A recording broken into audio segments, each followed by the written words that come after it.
Hello everyone, welcome back to another video. So guys, in today's video I'll tell you how to use the camera level on iPhone, a cool new feature added to the camera app.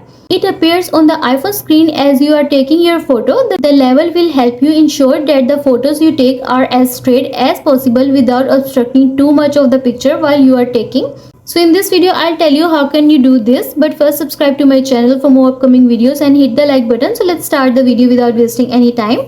The level feature is really helpful and simple to use. One of the cool things about it is that it understands whether you are taking the image in landscape or portrait and will automatically adjust.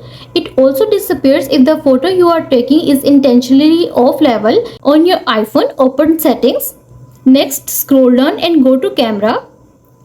Next, scroll down. Here you will see the option of level. Toggle on. Now open the camera app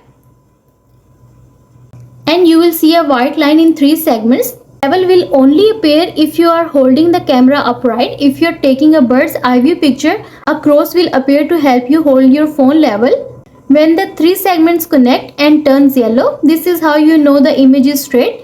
There may be also a slight vibration to indicate that is the level. And you are done. I hope you find this video helpful, and also let us know in the comments below if you have any questions. Thanks for watching. See you in the next video.